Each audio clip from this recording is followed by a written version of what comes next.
Maybe you were a person that wasn't very religious at all, and you were living life like the rest of your extended family, but something came in your heart and you said, you know what, I'm going to take this guidance seriously. I don't know how it happened. Maybe Allah made it happen through some YouTube video or a friend, or however it happened, but you decided to make a change for the better in your life. And when you start changing the behavior in your life, the first people to see a change in you will be your own family. They will notice it. They will notice that you're not the same anymore. You don't talk the same, you don't act the same, you don't go to the same places, you don't even have the same friends anymore. And this necessarily happens. When you take a turn towards Islam, necessarily you start losing friends. Because your old friends used to do pretty bad things and now you can't do those things with them anymore, so you suffer a loss of friends. And at the same time, your family starts saying, you're acting a little too weird. And for the young man, the family might even say, what's that thing on your face? You forgot to shave? What happened to you? And the girl starts wearing hijab and the family might even be in shock. And this is a Muslim family, mind you. They'll say, take that thing off your head. You're going to go out to the wedding looking like that? I can't sit in the car with you like that. What do you think we are? Who do you, all of a sudden, you're the Islamic role model? Who died and made you Shaykh? That all of a sudden we should be looking up to you. Remember what you were like last year, man? You were the party animal. Now you're going to go make salah? Yeah, seriously, please. We know what you're really like. In other words, not only have you lost your friends, from your family you get the nastiest kinds of sarcasm and criticism. All the time, all the time. Every chance they get, they say something to you. They say something about your beard. They say something about your habits of making salah. They say something about putting your children in Islamic school. They say something about sending your children to Sunday school. Or you getting up for Fajr or Isha and going to the masjid. They'll have some comments for you. And those comments hurt. They burn pretty good.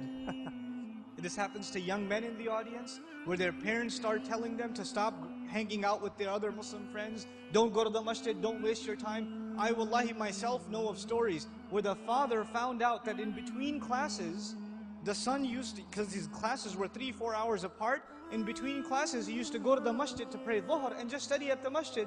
Instead of studying at the library where there's plenty of things to look at, might as well go make salah and pray in the masjid. I'll be safer that way. Dad finds out. You're becoming an extremist, son. And what is the extremism in the eye of the father? That the boy is making salah in the masjid. That's extremism for him. SubhanAllah.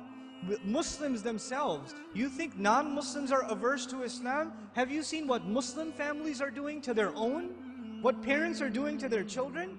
I know of cases myself where parents said, we will not pay your college tuition. We will not look for a wedding made for you until you take that hijab off. We will not do it.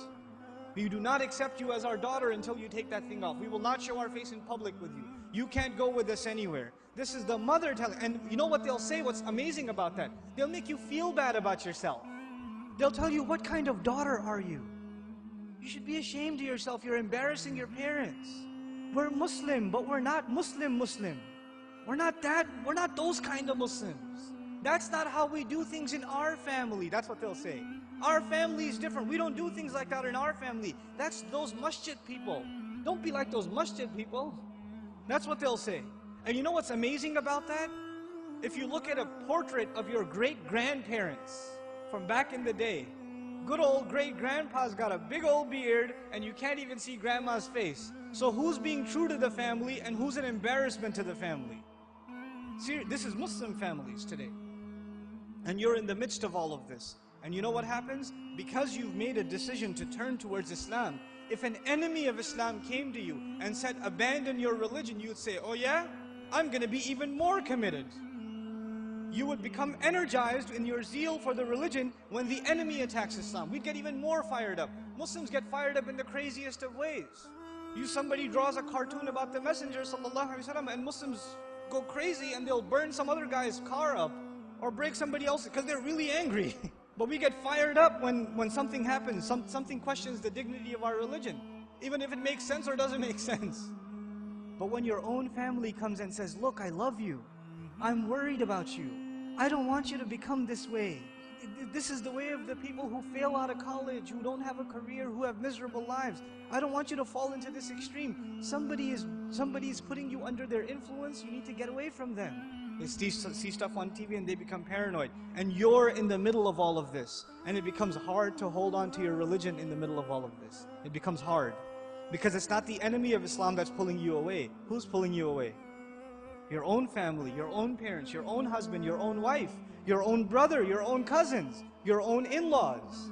They're the ones pulling you away. So how do you deal with that? The most inappropriate response to this pressure is anger. And you know what? That is the most common response too. Your parents start yelling at you for growing the beard, and you're a young, hot-blooded guy. What do? Oh yeah? It's the sunnah. You can't tell me what to do. You're following culture, and I'm trying to follow Islam. And you slam the door in their face. Way to go. Because that's what Allah wants you to do. Yell back at your parents. And they're just they're talking about your beard. What was Ibrahim's father talking about, alayhi salam? Was he talking about something small or something big? Go make sajda to idols, boy. And does he lose his cool? Does he get angry?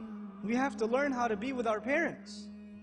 Even when they call you away from deen, it doesn't matter if they're Muslim or not. وَإِن جَاهَدَاكَ عَلَىٰ أَن تُشْرِكَ بِي مَا لَيْسَ لَكَ بِهِ عِلْمٌ فَلَا تُطِعْهُمَا وَصَاحِبْهُمَا فِي الدُّنْيَا مَعْرُوفًا وَاتَّبِعْ سَبِيلَ مَنْ أَنَابَ إِلَيَّ ثُمَّ إِلَيَّ مَرْجِعُكُمْ فَأُنَبِّئُكُمْ بِمَا كُنْتُمْ تَعْمَلُونَ. Allah Azza wa Jalla tells us, if they struggle against you to make you follow what they themselves have no knowledge of, don't obey them while at the same time accompanying them in the most dignified fashion. Obeying them is separate, respecting them is separate. Just because you didn't obey them for the sake of Allah when it came to matters of halal and haram, or when it came to matter of iman and shirk or kufr, just because you didn't obey them does not give you the right to get angry at them. You can't.